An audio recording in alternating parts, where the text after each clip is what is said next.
Hello and welcome to the Marine Biological Association's Marine Biology Live session today. For those of you that are just joining us live, then hello and welcome. And those of you that are watching us on catch up, then also welcome to you.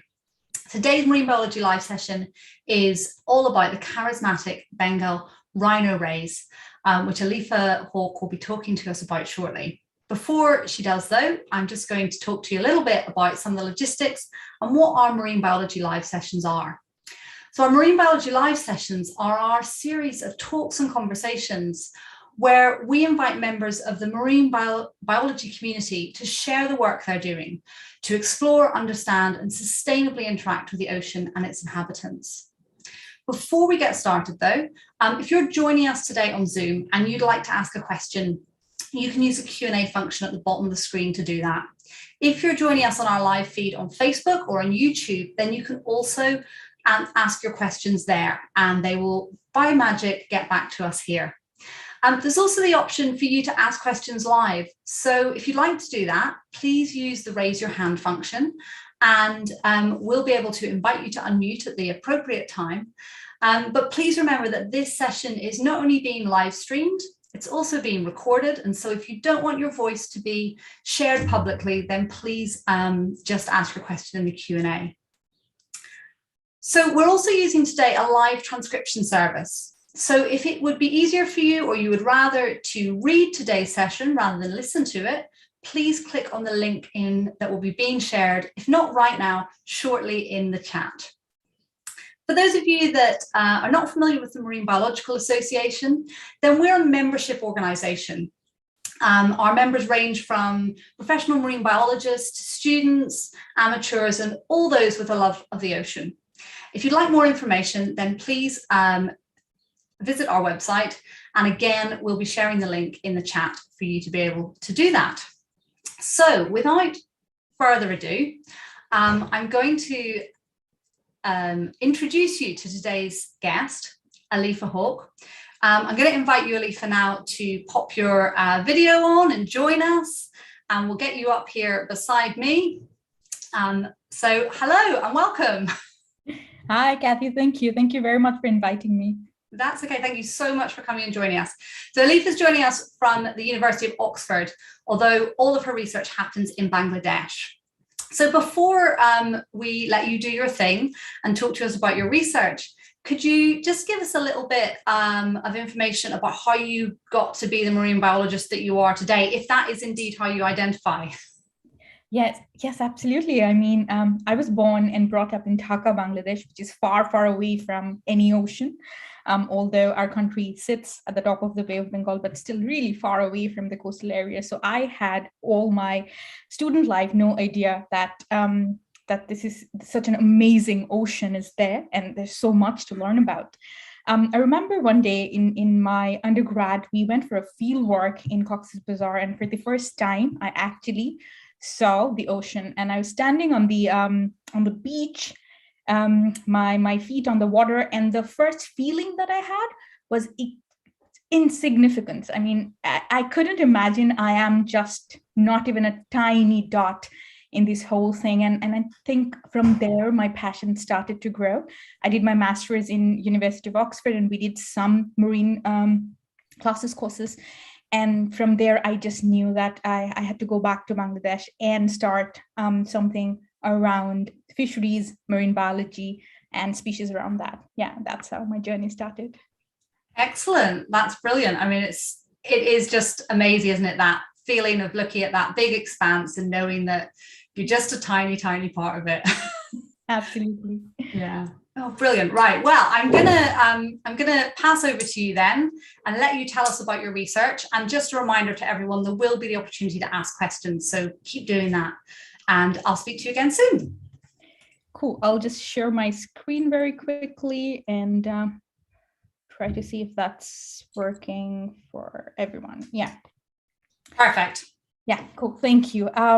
So currently I'm doing my PhD in the University of Oxford and looking at sustainable fisheries regarding bycatch of sharks and rays.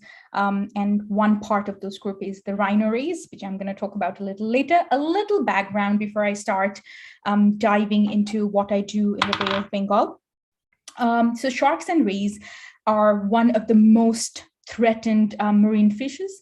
Very recently, about 1,200 species has been assessed by the IUCN, and it was found that 37% of these species are under threat, and many of the species are still data deficient.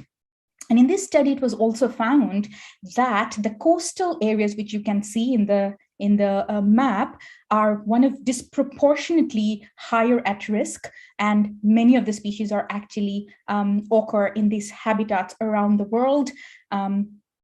And one of the biggest threats are overfishing or coming from fisheries, apart from habitat degradation, pollution, climate change, and many more. Today, I'm going to talk about specifically one group of this vast diversity of sharks and rays in the world. And we are calling it the rhino rays or rhinopristiformes rays, comprising of these 4 different families, as you can see. So one group is the sawfishes, another is the guitarfishes and giant guitarfishes and wedgefishes. These families has found to be one of the most highly regarded as risk with extinction in all of the sharks and rays. But interestingly, this group or these families also embody the most unique evolutionary traits, which means if we lose any one of these, functionally, there wouldn't be any other species to take their place in the oceans. We'd be losing a lot. In our region of the world, which is the Bay of Bengal, Bangladesh, and countries around it, rhino rays add to regional economies through artisanal and commercial fisheries, and also it's a part of international trade for the fin, meat, skin, many other body parts as well. Thus, these species are a component of a much complicated socio-ecological paradigm with high market value and many people dependent on these fisheries. Most importantly is that as these species are important for the fisheries, specifically for the artisanal fisheries, small scale, shallow water fisheries, they are going to be continued to land no matter what, if we do not place some very effective management regime whereby the people dependent on these fisheries are taken into account. So we need to think about the fish and the fisher both. As you could see in these maps, in a global study has found that the Indo-West Pacific region is the center of the biodiversity of this species. And also in this region, the decline in catch rate has been seen to be tremendous. 99% of many of these populations has gone down. Most of the species in this group are critically endangered and has been listed in the Appendix 2 of CITES, which regulates trade, international trade. However, the sad part is that until very recently, these species were not really researched and we didn't know a lot about them. And that has made the species decline without our notice. As you can see, many of the regions in the Indo-West Pacific, including Bangladesh, from India to Indonesia, a lot of these species has gone down tremendously in the last 30 to 45 years.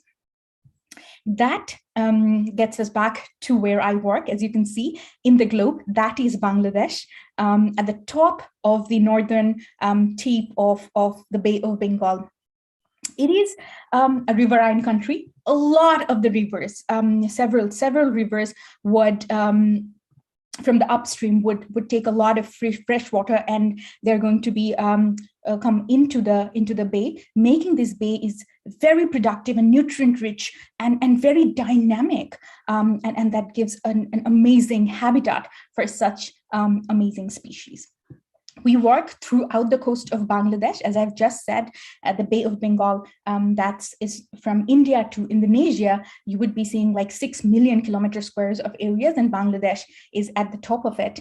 And Bangladesh can be divided in the coastal regions in three different and big regions called the southeastern region, southwestern, and the south central region. They're biophysically and also oceanographically very, very different from each other.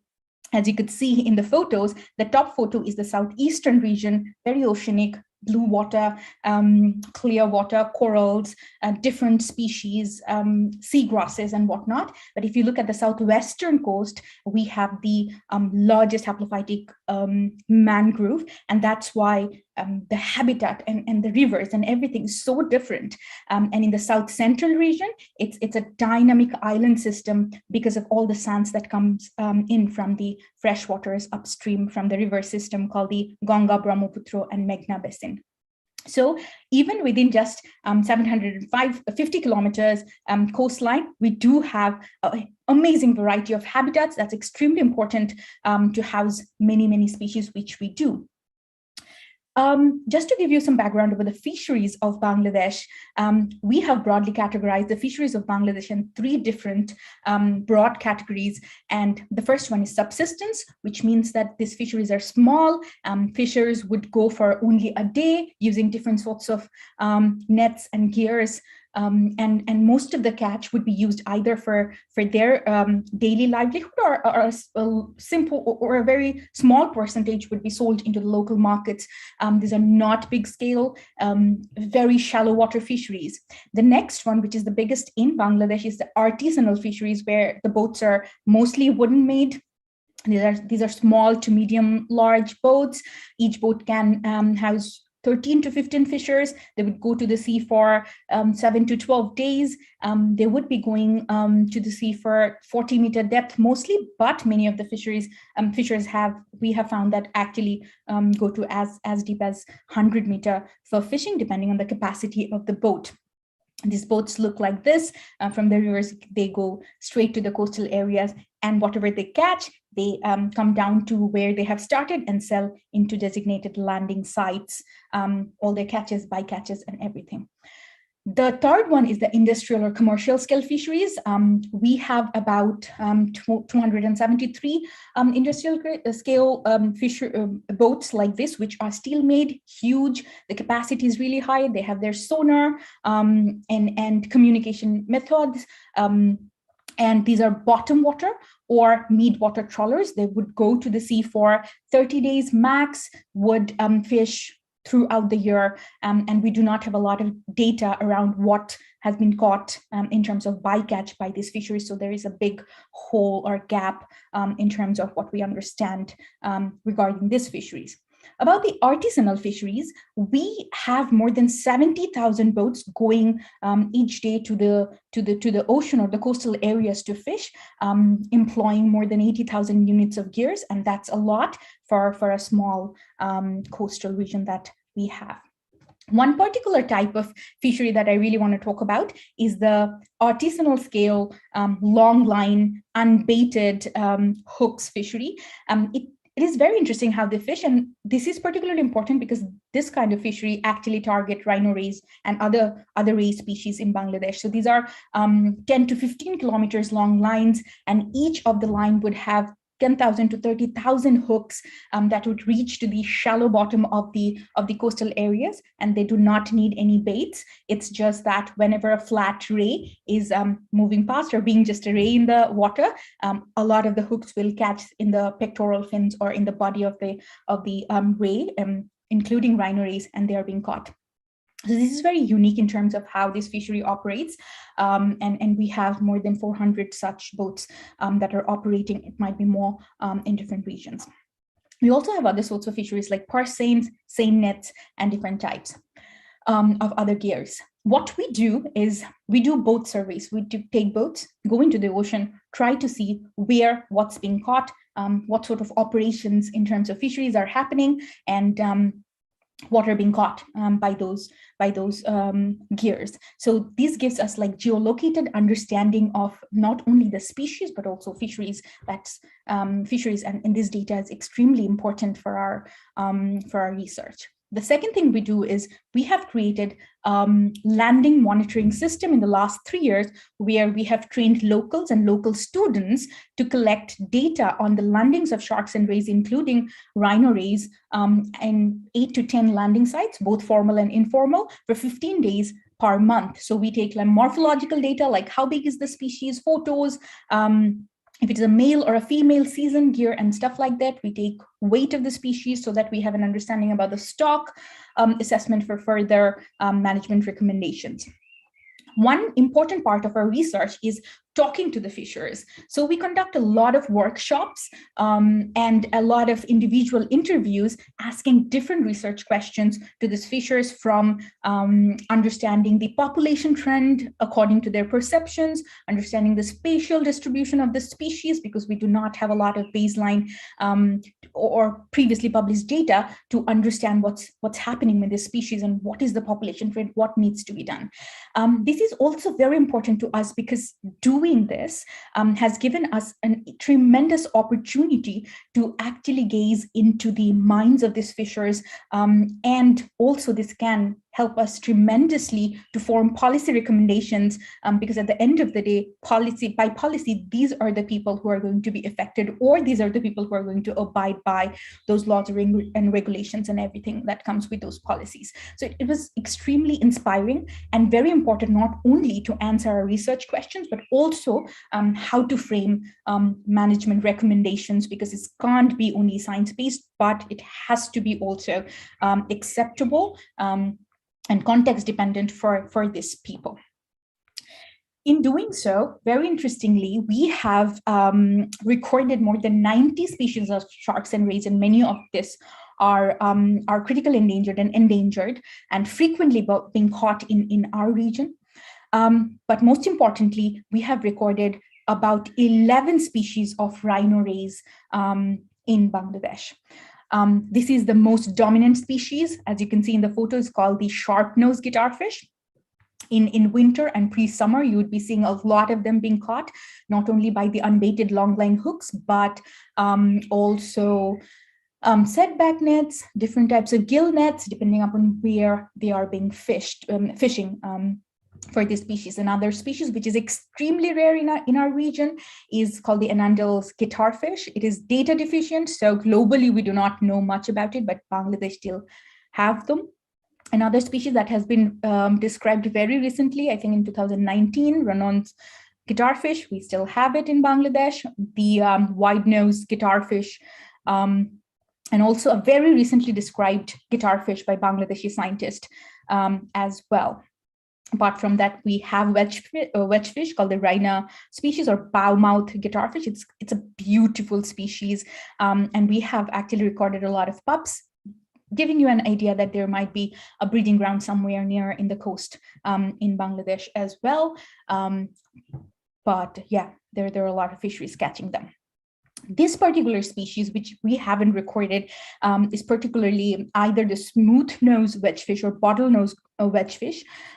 So fishers say that back in 2005 to 2010, there used to be at least 100 different specimens caught in each season of this particular species, seeing from the photo ID guides that we provided, but we haven't recorded any one of it since 2016. That gave us an idea. Probably the species has gone or declined so much from our area that they are not being caught anymore. That's a quintessential, that's a very important example that fishers' knowledge can tell you a lot about what was there and how they have declined. This is a critically endangered species, CITES 2. So of course, it's sad that we don't have it anymore. But yeah, so many other species has taken its place, like the giant guitarfishes. We also have found a lot of sawfishes, about 3 species of sawfish that used to occur in Bangladesh, but only 1 species is dominant now.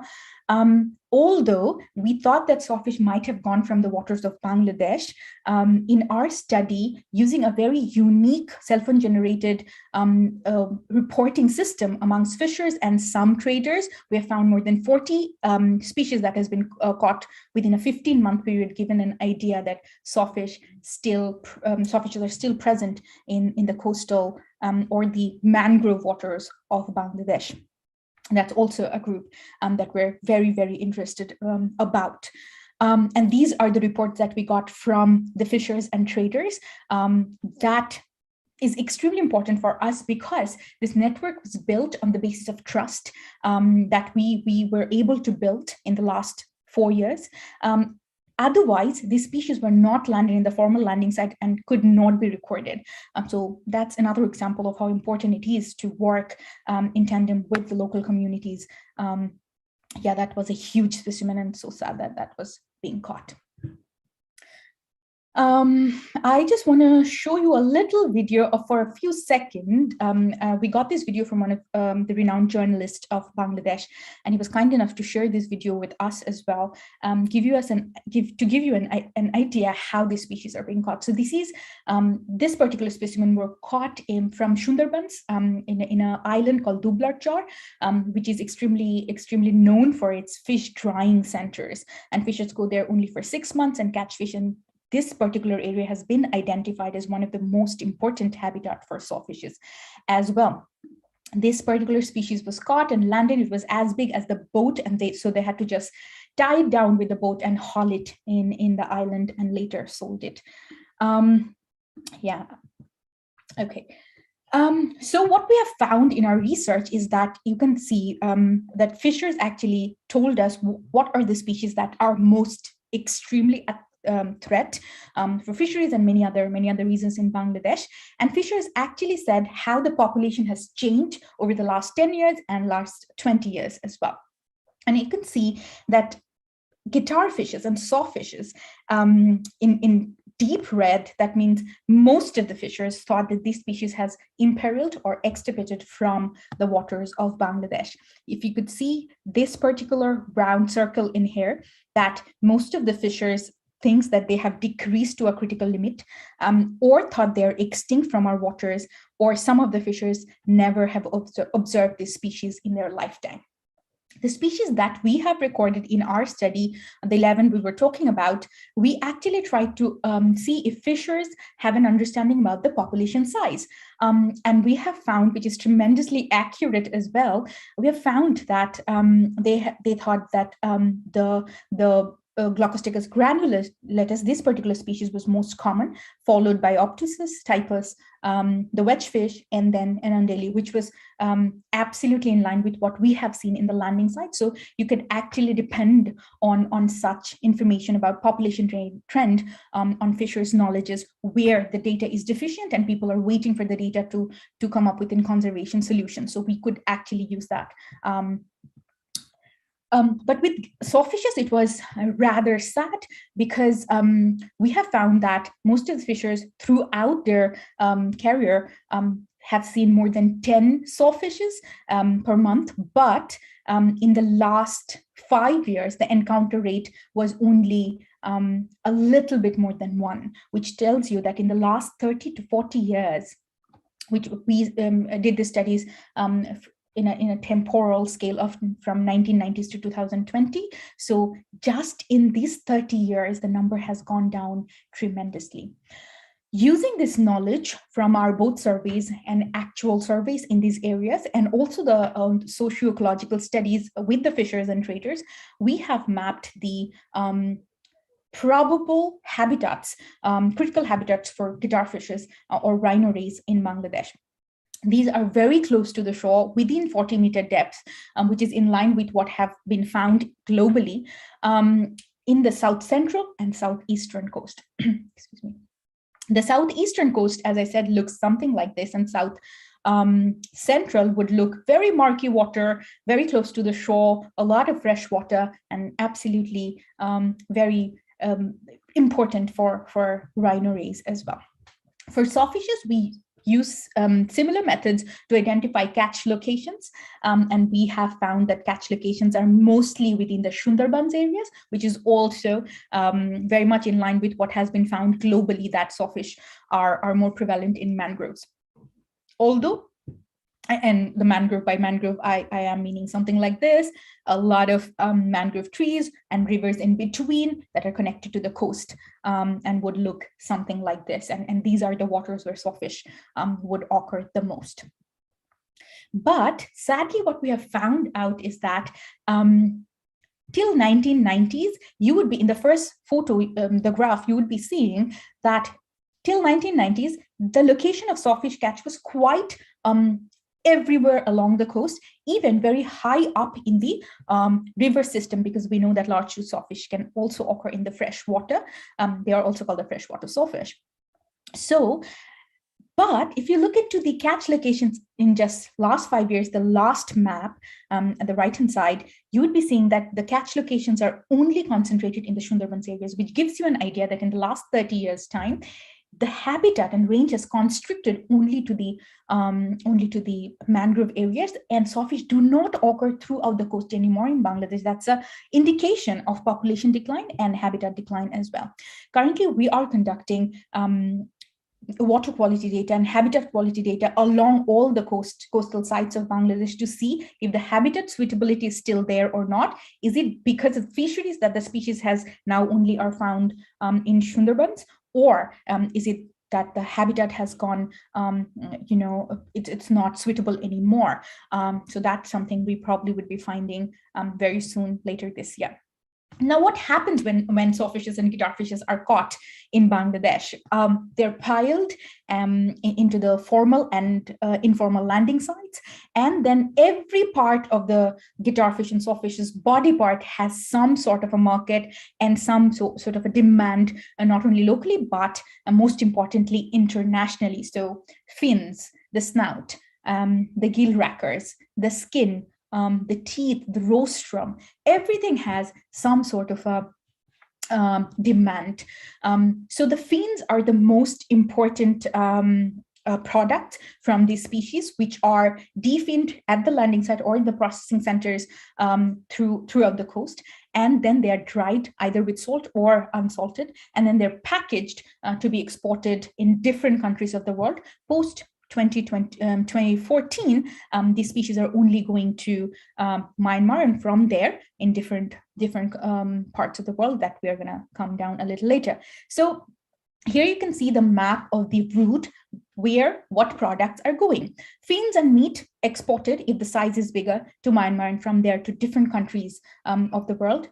Pre-2014, these countries were also like UK, Europe, different countries in Europe and Vietnam and so many other countries around the world. But because in 2014 there was a big project called the Bay of Bengal Large Marine Ecosystem Project, and there was a huge buzz around the ban of shark fin soup and everything else. So it became a little difficult for traders to trade in that route. But then again, they found a different route, of course. Now, what can we do? As we have discussed so much that what's happening regarding this species in Bangladesh, and I'm sure in many other developing or less developed countries in the world, there isn't like a one good solution. It has to be a combined many solutions.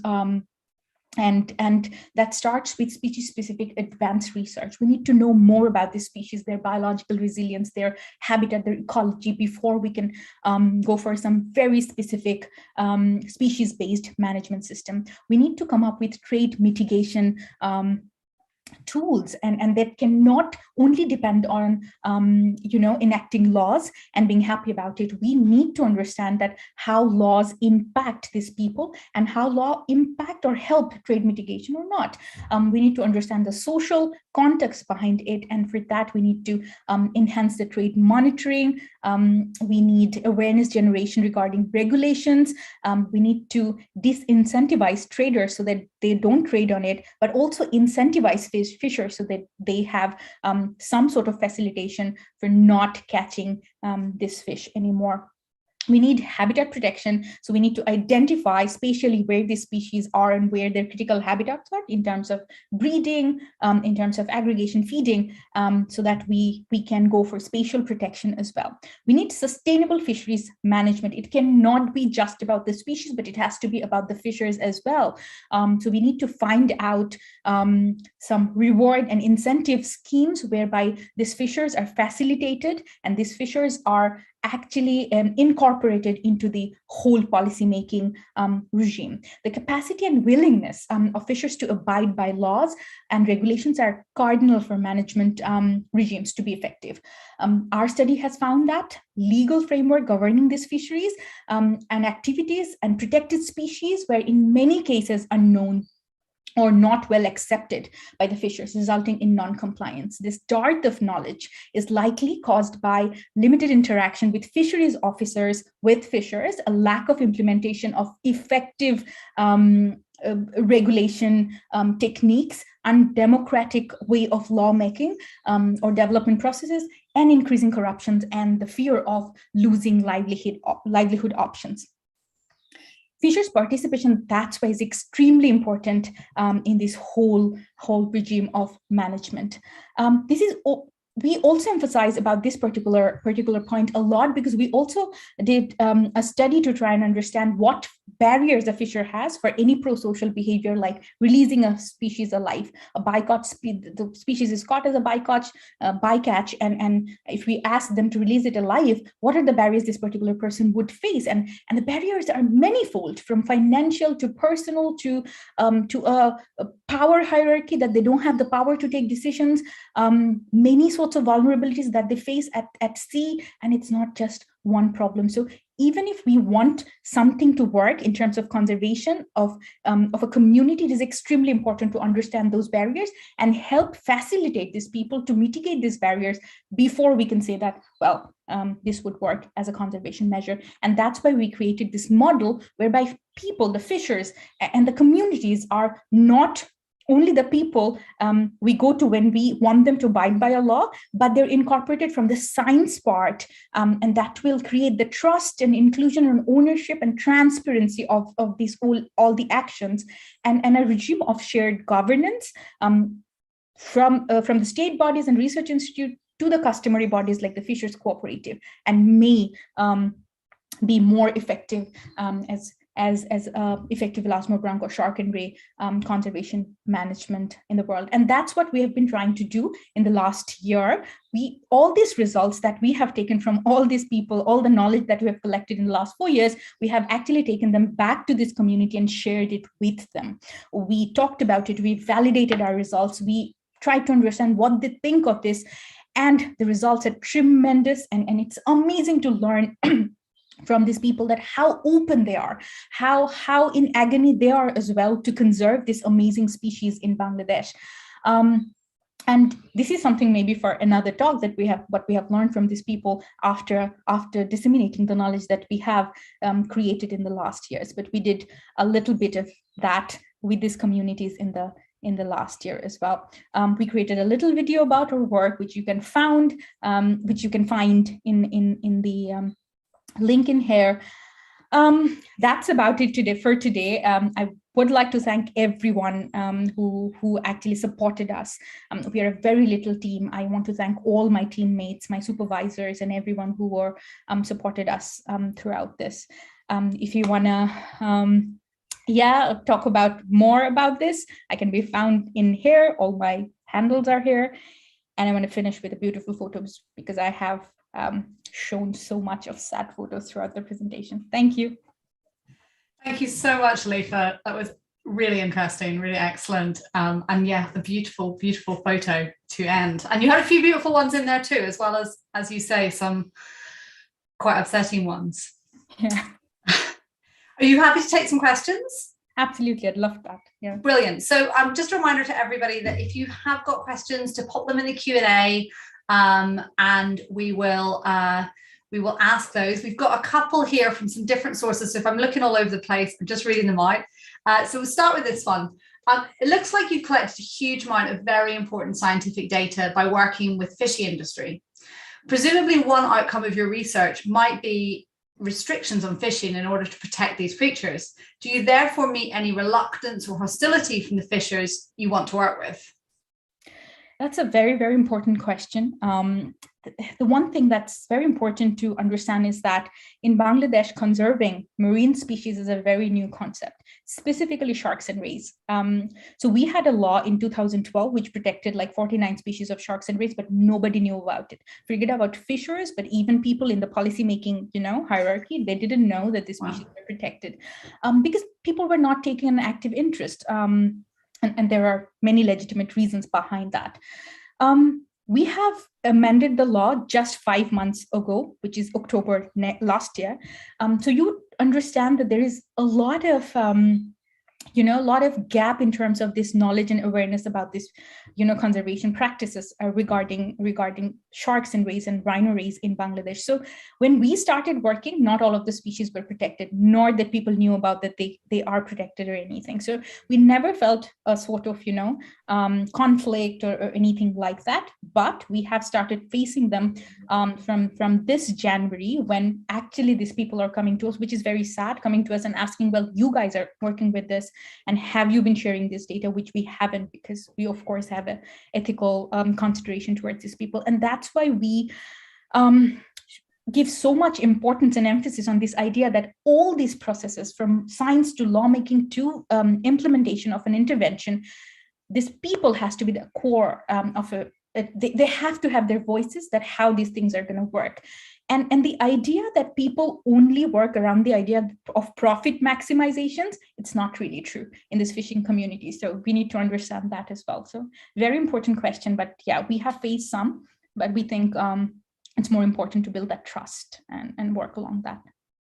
Absolutely. Absolutely. Right. Well, the questions are flying in now. So let me, so Mohammed asks, the story of the decline of rhino sharks is not different in many regional countries. In Pakistan, the story is not different. With the exception of Pritis, the other two species are probably extinct. Even in case of Pritis, there are only a few specimens, possibly 5 in the last 10 years. The story for guitarfish and wedgefish is not different. The landings are still decreasing. The fisheries in Bangladesh and Pakistan, management of these fisheries is extremely difficult, mainly because major fishing operations are multi-species, in which catching for a particular species can be avoided. Spatial controls are also difficult. What should be the ideal solution for conservation of rhino sharks? If you could just give us the definite, the one, that would be great. Sorry, Anne. I wish, Kathy, I had that. I wouldn't be here. If I knew, I wish I had an answer for you, Mohammed. But very important point that these fisheries are very similar in Pakistan, in India, in Bangladesh, in Myanmar, because the socio-ecological context is quite similar. The scale is quite similar. The oceans are quite similar. So I totally agree with you about sawfishes and guitarfishes that they're going down. While we do not have one single solution, we do have several which can work in tandem if we have our hearts in the right place. We know that that it's a multi-species, practice whereby people go to fish different species, which is important as well because it's a livelihood option. But also that gives you an opportunity that most of these species are bycatch, right? Which means that you can actually create a more financially better regime where the targeted species are incorporated into the mainstream financial system, whereby the price is higher there, the people are compensated enough that they don't have to depend on the bycatch species, and then you go for bycatch mitigation strategies, which are actually there. Difficult, but there. So there are, pros and cons for both. There are opportunities and problems as well. But I think I am tired of talking about the decline and the problems for so long, and that's what we are doing for the last decade. It's time to change that, and I think it's possible if we really work together and see what exactly we need to do in different fisheries, rather than like a umbrella ban and try to do the same things in everywhere. I'm sure a solution that would work for Bangladesh may not work for Pakistan. So we need to understand those, learn from each other, and tackle individual fisheries with their social context and what's needed to be done. And I really don't believe that it's not possible. It's just we have to do it in the right way. Thank you. A great answer to a really complicated question. So we've got another one here from N. Sajib. How necessary and effective are current local conservation laws in Bangladesh? How can the lawmaking process be made more democratic? I mean, a very important question, very, very important question. We know that the basic tool that we need to protect a species is a national legislation, which tells you, well, this species needs to be regulated or protected.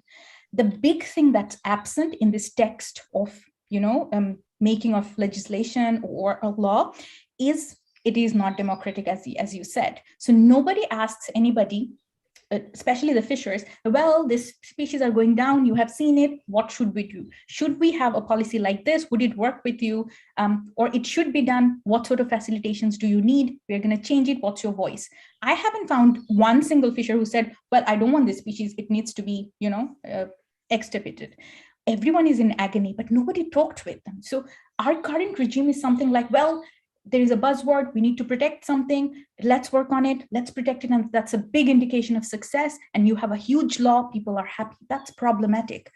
Before even going to those very regulative processes, I think it's very important for these people to be incorporated into the whole process of decision making. And in the text of this law, it needs to be mentioned that how this law is going to be enacted, how these people are going to be facilitated to adhere to such laws, because now Bangladesh has more than 90 species protected, which is almost all species of sharks and rays, right? These are bycaught species. Fishers do not have any bycatch mitigation strategy, which means that whatever they catch, they have to manually release that alive. Can you imagine the amount of cost and problems and work they need to do? But what we are supposed to do is first let them know how the bycatch mitigation works and how doing such a pro-social behavior, they are incentivized either by price increase of a more sustainable species, by empowerment, by education, by so much social incentives, and that would have been the process. So I am pro-law, but not how they are being made right now, if that answers your question. Absolutely, thank you very much.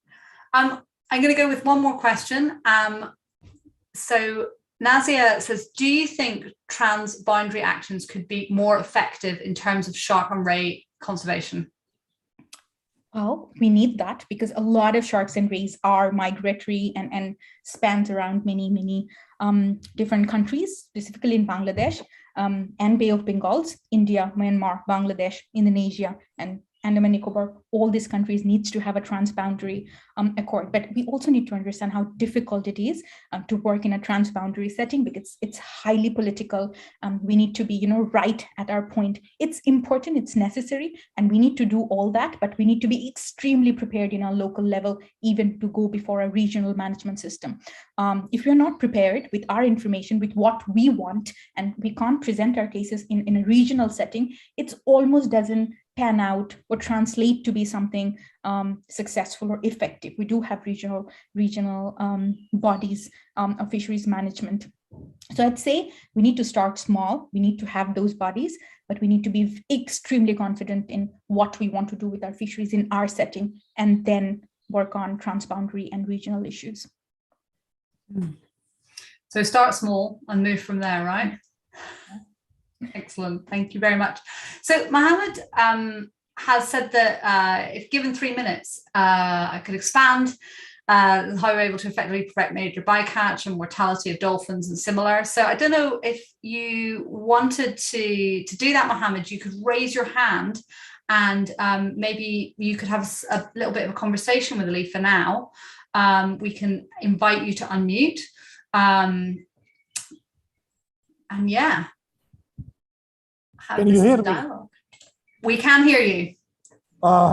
Thank you very much, and thank you, Alifa, because the situation is not different in Pakistan. And we were really very annoyed that we could not find any solution working for protect these animals. The worst case scenario was in case of dolphins in the gillnet fisheries. About 30 years back, I made a presentation in one of the IWC conference, and I was very I mean, very much feeling very bad that we reported that through interview, we found that about 300 to 400 dolphins were killed. But when we conducted this experiment in 2012 onward, we found that this not true. I mean, taking information from fishermen is highly underreported. It was more than 12,000 to 30, or between 12,000 to 30,000 dolphins killed every year in the gillnet fisheries of Pakistan alone. And the Iranian fleet is about 3 times bigger than them, a similar operation. Indian fleet is there. So how to control it? So it was so agonizing. The first solution in the mind was to just keep quiet, don't let people know that we are killing that much. So I didn't agree to it. I said there should be some solution, and I'm working with the fishermen. So right from my young age, when I was used to go for fishing with the fishermen, I've seen one of the methods they used to use for catching more of the target species, that was the yellowfin tuna. And it was putting their net a little bit lower, but they have abandoned this particular practice about 40 years back. But I thought, let me try. We tried so many other options, but we tried this option. It was so much successful.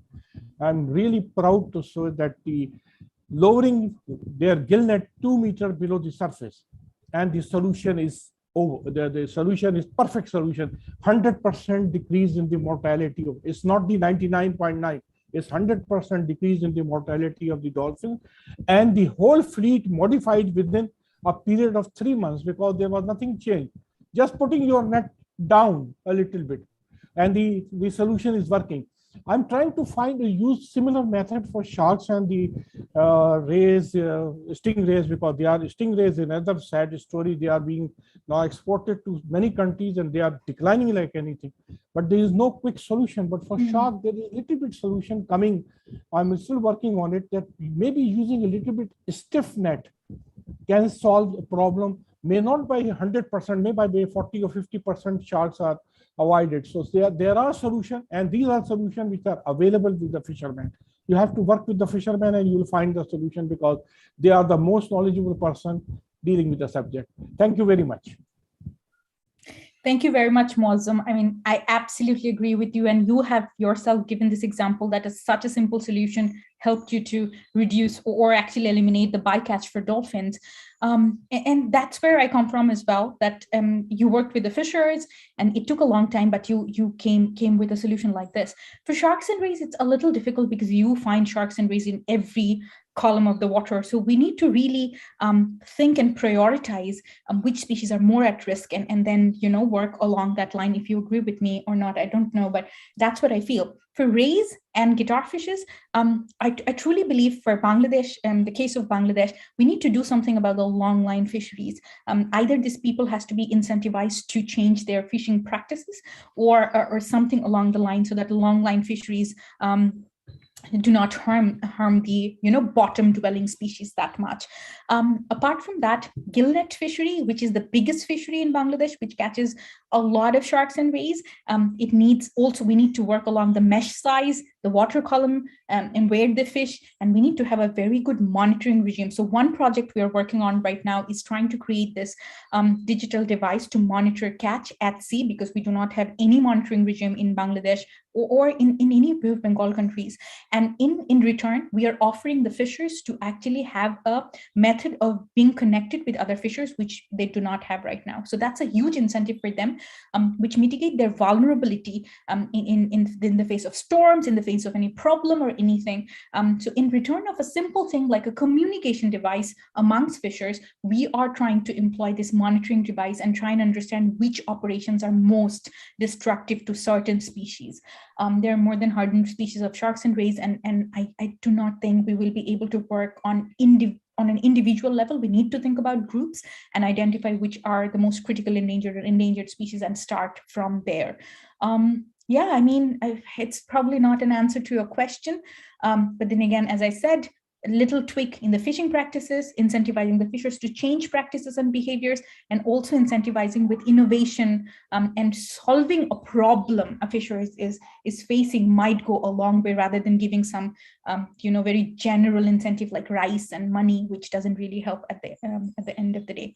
So yeah, that's what we are thinking in Bangladesh, but I'd love to talk more with you about this. Excellent. Thank you so much for your input, everybody who has asked questions and who's come and spoken. And Alifa, to you for just providing such a interesting, well thought out, and explaining so well such a complex subject and such a complex problem to solve. But I think one of the phrases that really shone out for me was that if you've got your heart in the right place and you keep the people at the center, and I genuinely think you're doing that. So thank you so much for being with us today. If people do want to carry on the conversation, I know there's some comments and some questions that we haven't got round to. Can you just remind people how they can get hold of you? Yeah, sure. I mean, my email address, if you go into the University of Oxford website, my email address and everything is there. Just you have to search my name, Alifa Haque.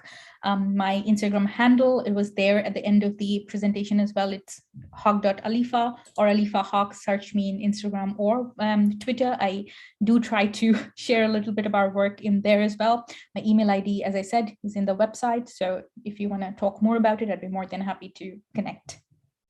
Excellent. Thank you so much for joining us. It's been so great to have you here today. For those of you that want to catch up on any of our other marine biology lives, then please check out our YouTube channel. You can subscribe to our YouTube channel and watch any of the other presentations. This you may even be watching on YouTube right now, because it will be available post today as well. We've put a link in the chat for a quick survey, because we at the Marine Biological Association would just like a little bit of feedback from you, because we want to continually improve what it is that we're doing here and the sort of work that we're bringing to you. So if you could take a couple of moments just to fill that in, we'd really appreciate it. But I'd just like to finish today by just saying again, just a massive thank you, Alifa, for joining us. We're so pleased to be able to have you here, and keep doing the amazing work, and hopefully we'll see you again soon. Thank you very much. It was amazing. And thank you very much for inviting. I'm really happy, and I enjoyed a lot as well. Thank you, everyone. Brilliant. Thank you very much, everyone.